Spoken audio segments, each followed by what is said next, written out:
Alright, before I start this clip, I want to bring up something that was pretty funny.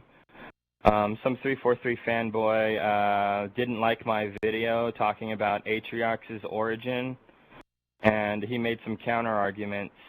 He said that the reason the elites had just swords instead of actual guns, his logic was that swords work better on brutes than anything else, which is fucking stupid because, come on, guns, dude, versus swords. Are you fucking retarded? Have you not played the games? Fucking shooting these things works. Shoot them in the head with the beam rifle. Shoot them in the head with the carbine. Take their shields off with plasma. Throw a sticky grenade on their dumbasses. Shit, physical combat tends to work. Vehicles, you know. Use your fucking invis. You guys are elites. Turn invisible and hack these motherfuckers to pieces. That's a stupid fucking argument. And another thing I'd like to point out was this fanboy made the argument that the reason why mercenaries were joining Atriox is because of the Covenant Empire falling. So because the Covenant Empire was falling around the time of Halo 3 and Halo 2, because of that, Atriox was able to rise up as the Covenant Empire fell. Which would be a good argument, except I did some fucking research. Turns out, according to the timeline, Atriox's revolt, that scene they show you in Halo Wars 2 where he strikes back against the elites who are about to cut his fucking head off. Yeah, that scene apparently takes place somewhere in the time frame of the year 2540, something like that. The invasion of Reach didn't happen until 2550 something. So there were several fucking years that the Covenant was at full strength where they could have just easily steamrolled the shit out of Atriox's rebellion with a bunch of fucking carrier ships just glassing his ass into the dust. That they should have done that. This makes no fucking sense that the Covenant would have trouble with these fucking retards, the Banished over here with Atriox. Also, someone made a good point that the Banished are a fucking joke. The Spirit of Fire is a fucked up spaceship. It's old. It has half a crew. It only has 3 Spartans that have old armor. And they managed to give Atriox a run for his money. They wrecked his shit for days. Are you fucking kidding me? I thought Atriox was supposed to be a badass. I thought his army was supposed to be really fucking hardcore. Why are they having so much trouble with this little ship? What a fucking joke that is. How embarrassing.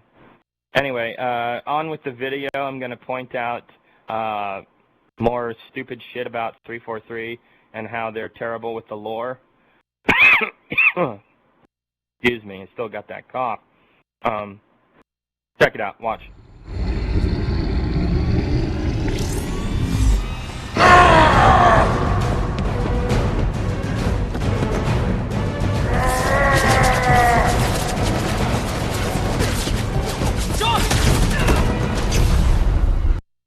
Alright, this movie is fucking terrible. It's made by 343 or somebody. It was made during 343's control over the Halo franchise. So you know it's bad, but it's an animated movie, and the animation is fucking trash. The voice acting is not very good either. The storytelling isn't very good, and the title of the movie is misleading. It says Halo: The Fall of Reach, when in reality, it's the story of Master Chief's upbringing, basically, and he goes into outer space and blows up a carrier, and that's pretty much the movie. So, kind of a misleading title there. Anyway, aside from all the stuff that sucks about the movie, I want to point out this scene.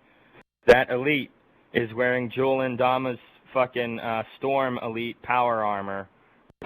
So, what the fuck is that all about?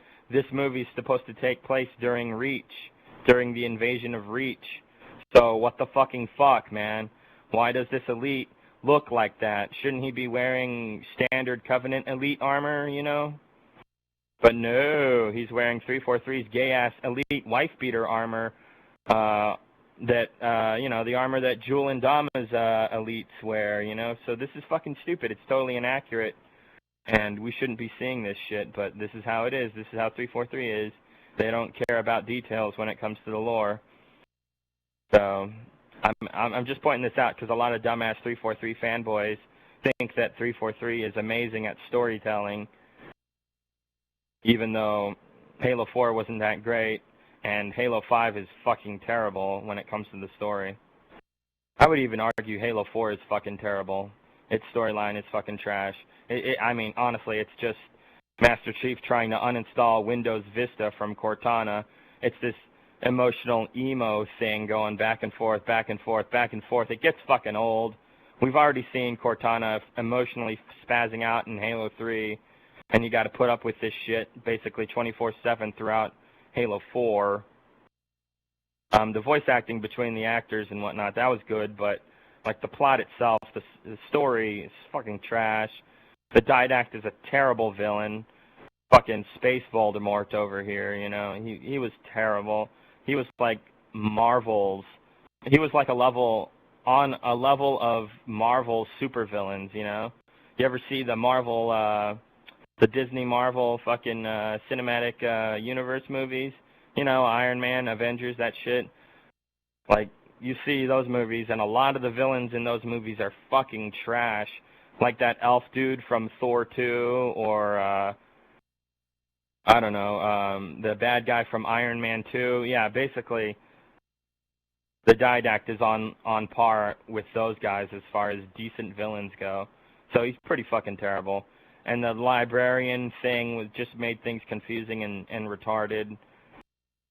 Oh my god, it was bad. It's really bad. And worst of all, with Halo 4, Del Rio is just such a stupid fucking character. But I already talked about that. I already talked about why Halo 4 sucks in a different video, so I'm just ranting. Anyway, my point is 343 can't keep a fucking straight story. They're terrible at catering to the lore. And yeah, this movie fucking sucks too. I'm actually excited. I hope 343 makes another movie or TV show or something for Halo. That way I can watch it and see how fucking terrible it is and make fun of it like I am right now. Because this is fun, not gonna lie.